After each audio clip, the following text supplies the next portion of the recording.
Well, good morning. How are you all today? And welcome to Integrative Preparedness. I started this outside. It started raining, and you all were getting wet, so I came inside and started over. We'll start over again on this, okay? This one is important enough for me to start over on. Before we get started, and I'm going to be talking about the secret weapon of the Green Berets. I know that that's probably attracted a lot of people to this because I'll probably title this that. That's probably attracted a lot of people to this channel that don't normally come, and that's a good thing. It really wasn't my intent, to be honest. It was to share what I consider to be the greatest lesson from the Green Berets with the people who are already here. But I think that everybody can stand to learn from this and apply it, and you will be able to apply it to your lives. You'll see when I get there, okay? Before we get started, grab yourself something to sip on, hopefully out of a Stone Mountain mug, because everything tastes better out of a Stone Mountain mug. See how I slip these things in here like that? I'm drinking today out of the mug from our second annual gathering, which was just outstanding. Because it makes me think of you all, those of you I had a chance to talk with and spend the day with last weekend. Was it last weekend? Yeah, it was. And for those of you who came, you had a rare opportunity to meet a lot of great people, didn't you? It really was. If you weren't able to join us, make sure that you come next year. I'm gonna have these on the first Saturday of October from now on because it was so great. Do you see those? And some of you, we had just a besides the talks and just getting together, we had some amazing raffles out there. Do you all see those? Let me get this, lanterns right there behind me. Those were made for me and sent to me by Hondo Bob several years ago, and I have just loved my. I have another set that I use specifically for Christmas in the family room, and they are just beautiful. And Hondo, well, let me put it this way. 8 of you had the chance to win one of those beautiful things in the raffle, didn't you? And don't you love those things? That's the kind of people that we have in our community at Stone Mountain Integrative Preparedness. And I tell you what, you all are just exceptional. So let's get to this because there is a lesson. I've been meaning to do this one for a while, and life things get in the way. But it is. Let me tell you what inspired this morning.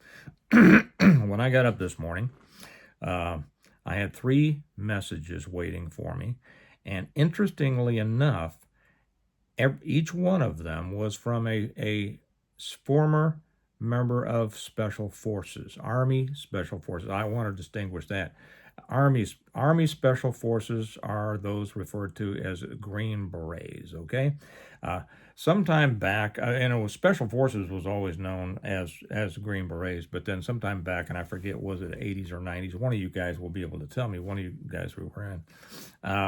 And then they changed it over to Special Operations Forces, which then included Rangers, and then, of course, the same thing over in the other branches, the SEALs and Marine Recon, which is now, they changed it sometime back to MARSOC.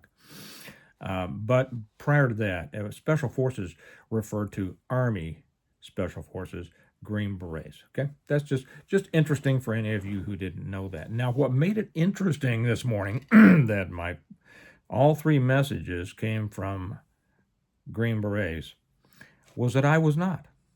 I wasn't even in the military. And there's a funny story about that. I told some of the guys that at dinner the other night. So it's a funny story. Maybe I might have shared it on the Patreon channel. I don't know. It doesn't matter. But throughout my life, so I am telling you, this is something that's important. This is someone who's speaking, and someone who is a hard judge of character. My wife tells me she's never met a person who was a harder judge of people or of character than me. She's probably right. So this is coming at it from my observations from the outside of that community, and something that I think that everybody should learn from and develop this in there. And you can. You'll see what I say in a minute. Um, hang on half a second. Somebody's calling me. Okay, sorry. So what makes it interesting also is that not having been in the military at all, uh, for some reason, I don't know why, throughout my life, ever since Vietnam era, which I wasn't drafted, so I chose not to go. Um, Ever since then, up until now, many of my friends and some of my closest friends have been uh, Green Berets.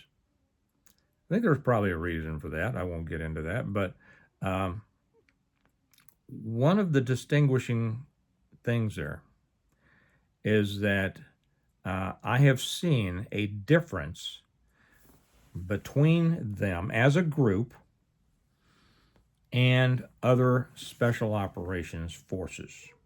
Okay, SEALs, MARSOC, all that. When you meet, or maybe I'll just give you the secret weapon right up front. What distinguishes them from everybody else is their ability to get along with anyone. Now, they are no less deadly than anybody else, but I think that their mission, they probably, as they go through their assessment, it probably weeds out those who don't have these specific abilities. And maybe the system itself reinforces that. We have some who watch this. Maybe if you want to share your opinion on that, please feel free. If you want to say, Steve, you're all away. You don't know what you're talking about. Well, you see, the thing is, they're too polite to say that. That's what distinguishes. That's one of the many things that distinguishes them. Let me take a sip. So, in addition to their ability to to engage in direct action like all the other special operations forces, their specific mission is, among other things, but what distinguishes them is that they are tasked with, in small groups in many cases, developing indigenous populations into insurgency, counterinsurgency, whatever, forces. So they're put in there as teachers and as leaders. And the heart and the abilities of teachers and leaders is what distinguishes them and what distinguishes many people from others in this life. If you meet a Green Beret, and I'm making this first off as a compliment to all my friends who are from that community, but also as a teaching point for everyone else, because there's a lot of people in the preparedness world who need to develop this ability. If you meet a person from Army Special Forces, or you see them when they're coming up, the first thing you're going to see 99 times out of 100 is a smile. A smile. They're not the ones who walk around trying to act like a bunch of badasses. They're going to be a smile. They exhibit politeness.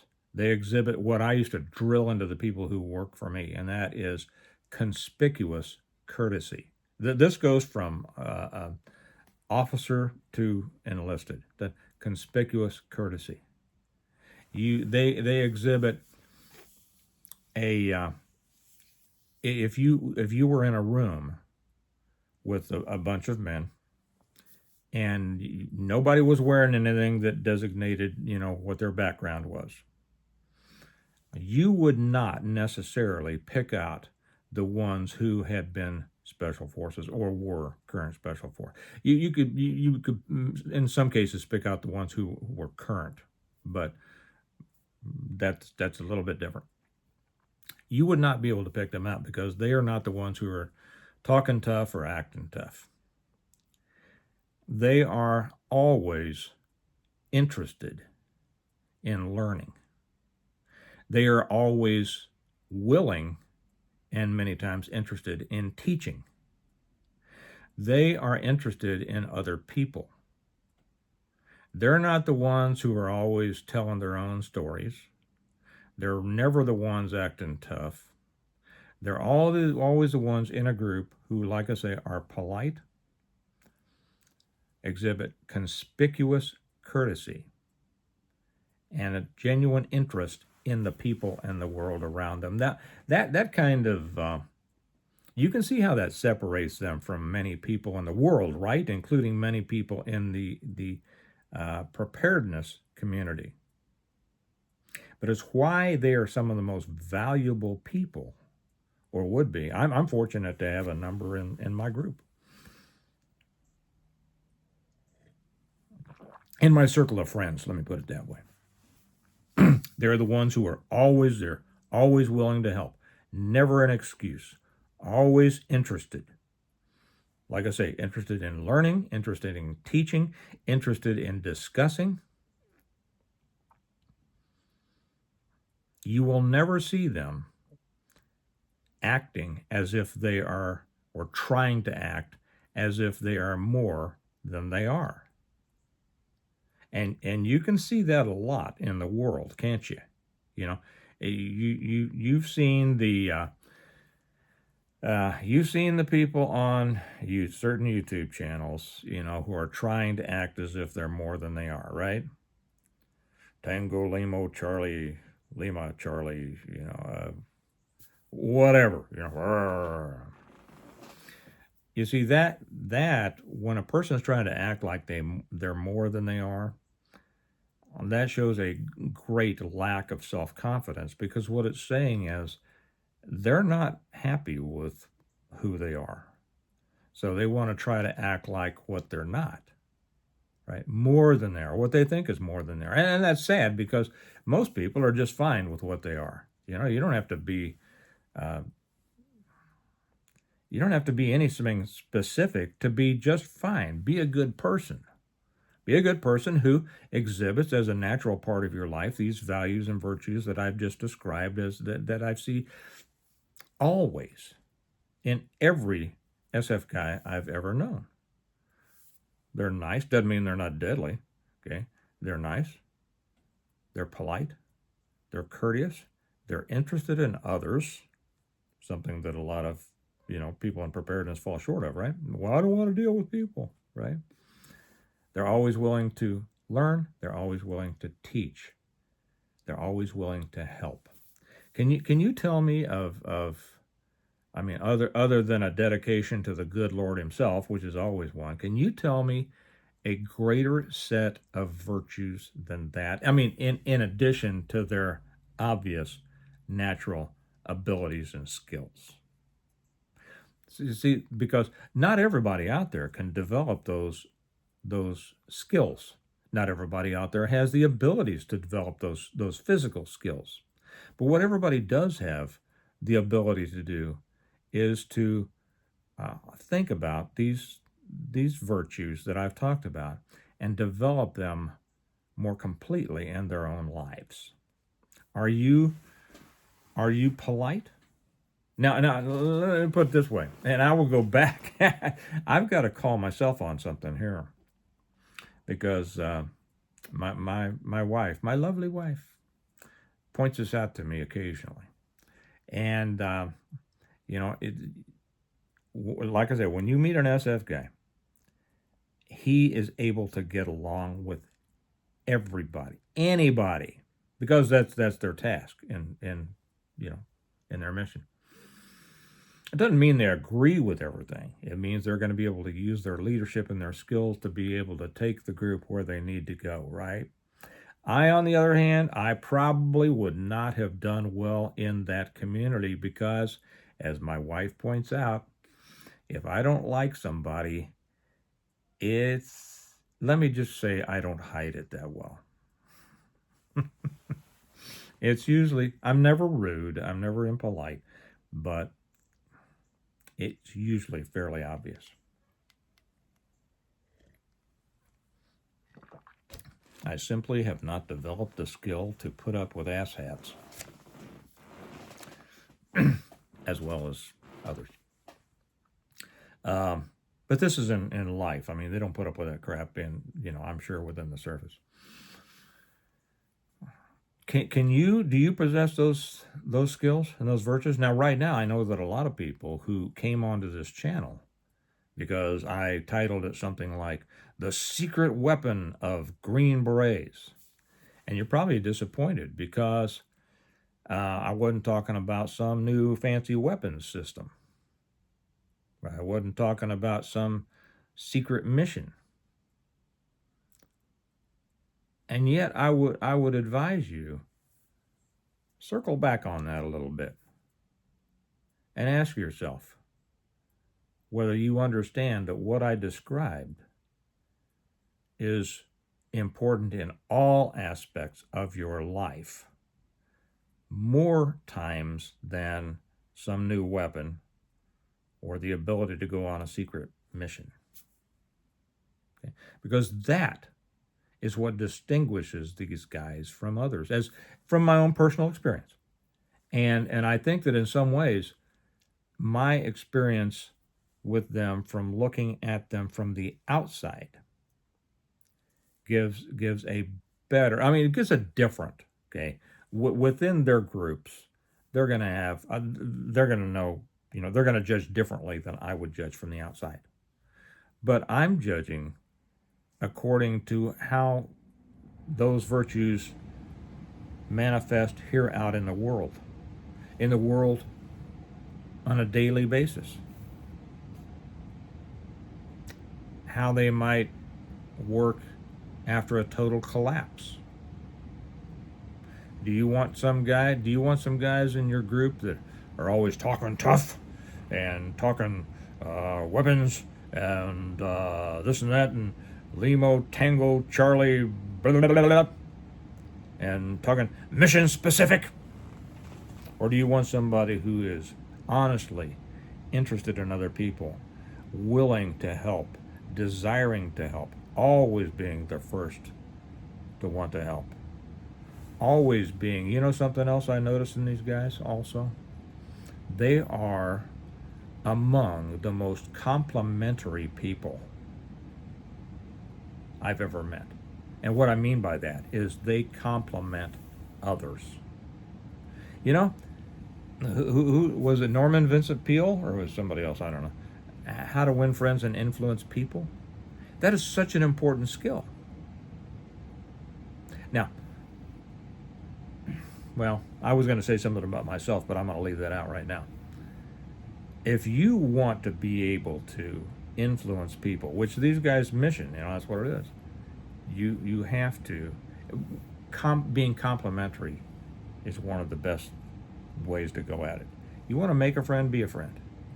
You want to make a friend, be complimentary. You want to make a friend, be interested in another person. Now, I guess you can fake it, but that's going to show. That's going to wear thin pretty soon, right? It's that honest, integrated desire, that interest in people, desire to be better, desire to help, desire to form or be a part of a team that raises some people above others. So anyway, I'm not sure that I covered everything that I want to, but I guess I covered everything that I thought of at the time. I'll probably think of some more things, but I can't compliment these guys too much. I mean, by that I mean all compliments are deserved, right? I can't compliment them enough. And I would suggest that you use these things as a way to help yourself see what's really important in getting along in life, getting along with other people, because people are, one of the most important aspects of your life and of your preparedness. So for you young men especially, there's nothing wrong with wanting to develop your physical abilities, and if you feel called to go into the military, into law enforcement, whatever, good for you.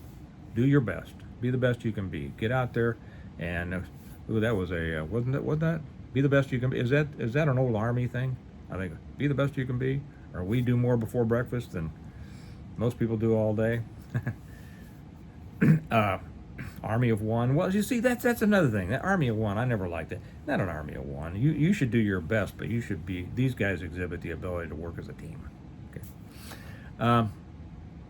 So you younger guys, don't be drawn into this false machismo that you see out there so many places with the guys talking so tough.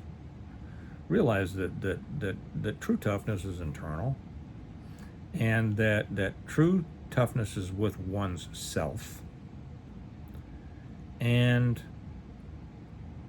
it doesn't do a lot. I mean, it's not worth a lot unless it is encased in a glove of concern for others, caring for others, interest in others, a desire to do what you should do, to do your best for the benefit of others.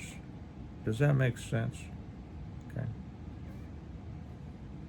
Okay, well, for you guys who I've known through the years who were SF, my greatest compliments to you, because these are heartfelt compliments, and I've seen it in everyone I've met. There maybe there's one or two out, maybe there's some out there, maybe you know them, that say, well, that ain't Harry. I don't know. But this is my observation, and it is something that everyone should pattern themselves after, to be the best person they can be, and to be the best part of a group or a circle of friends they can be. All right? Okay, well, I got to it. I was going to go out and put lights on houses, but it's raining, so we'll see what God tells me to do next, and then I'll try to do my best at that, okay? You all have a good day. Remember that we prepare well today in order to live well tomorrow, and I'll talk to you later. Bye-bye.